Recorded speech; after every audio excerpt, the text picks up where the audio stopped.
नमस्कार मित्रों, स्वागत है आपका हमारे YouTube चैनल loviofficial.com पर, जहां प्रतिदिन सुनिए प्रेरणादायक, भावात्मक और पौराणिक कथाएं।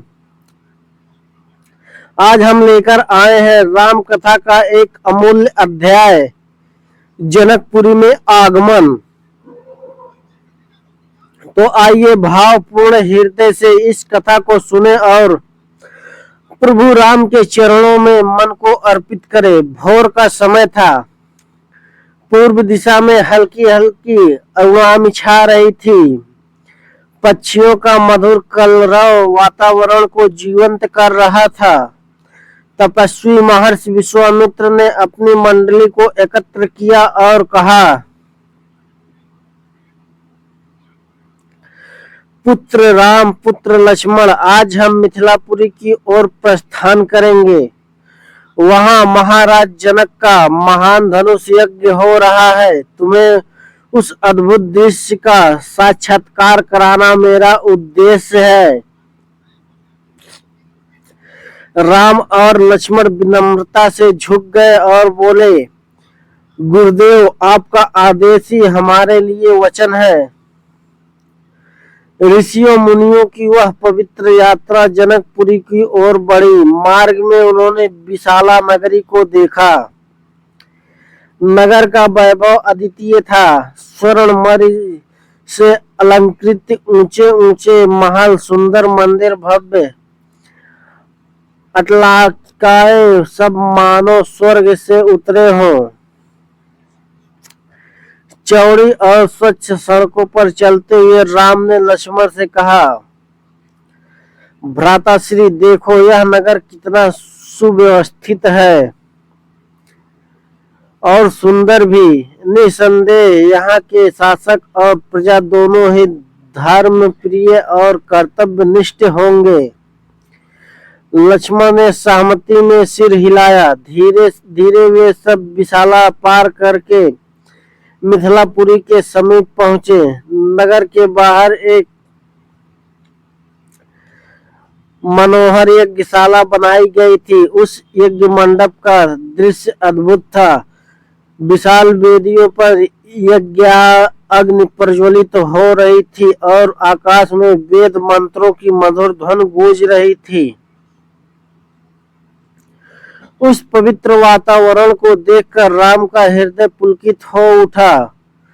वे बोले, गुरुदेव, यह स्थान तो मानो देवताओं का निवास प्रतीत हो रहा है। क्या हमारी रात्रि विश्राम की व्यवस्था यही हो सकती है,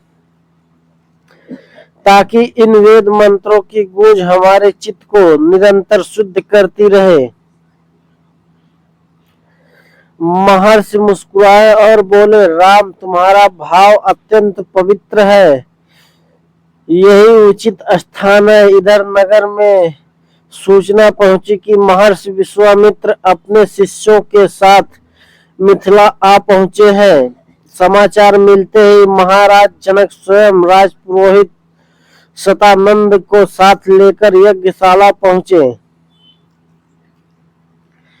जो ही उनकी दृष्टि महर्षि पर पड़ी, वे नतमस्तक हो गए। चरण वंदना करके पाद अर्घ से उनका पूजन किया और बड़े आदर से बोले, हे मुनि,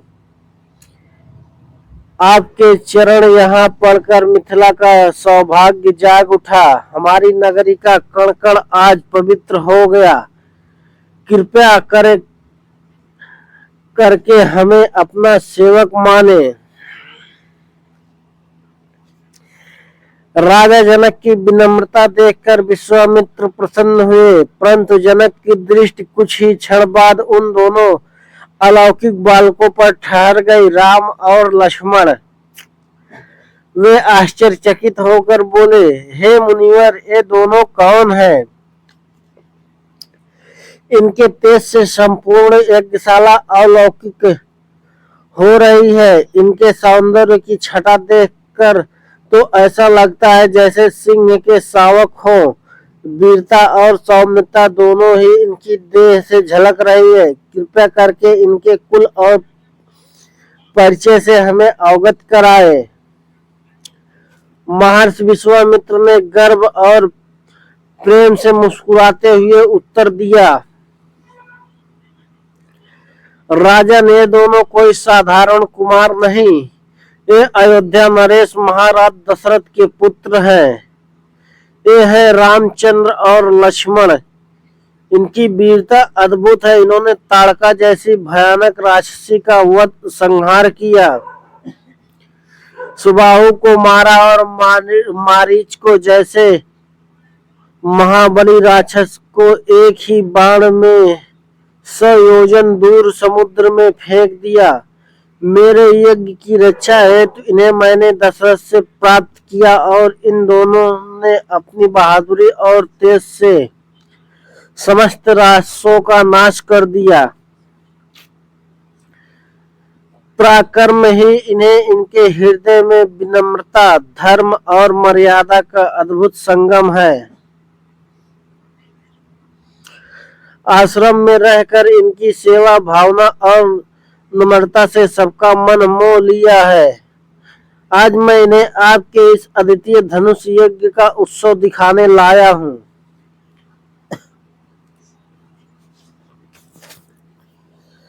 राजा जनक यह सुनकर अभिभूत हो गए। उन्होंने राम और लक्ष्मण को स्नेह पूर्ण दृष्टि से देखा। उनकी वाणी गदगद हो उठी। हे कुमारों, तुम दोनों के आगमन से हमारा यज्ञोवस्त धन्य हो गया। जिस प्रकार प्राचीन दिशा सूर्य के उदय से शोभामान हो जाती है, उसी प्रकार तुम्हारी उपस्थिति से यज्ञ मंडप दीप्त हो उठा। राजा ने उनके ठहरने और विश्राम के लिए यथोचित भव्य व्यवस्था कराई।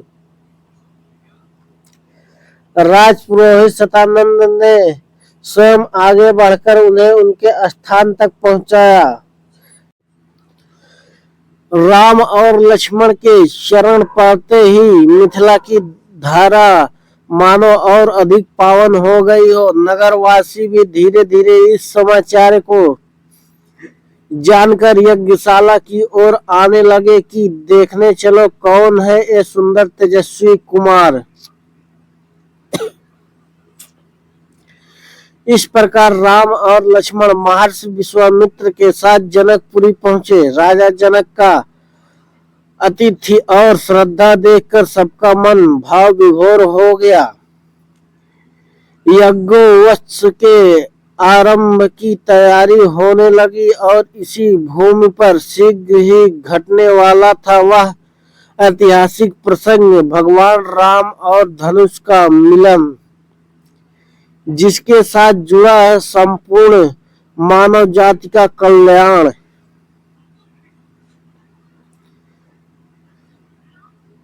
सच्चे ज्ञान और धर्म का मिलन हमेशा हृदय को पवित्र करता है।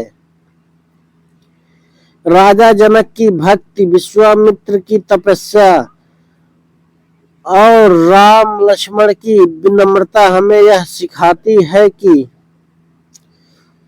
सुशोभित होते हैं जब उनमें धर्म और विनम्रता का संग हो।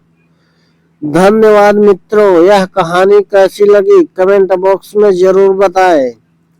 फिर मिलते हैं अगली कहानी के साथ, जहां हम प्रतिदिन लेकर आते हैं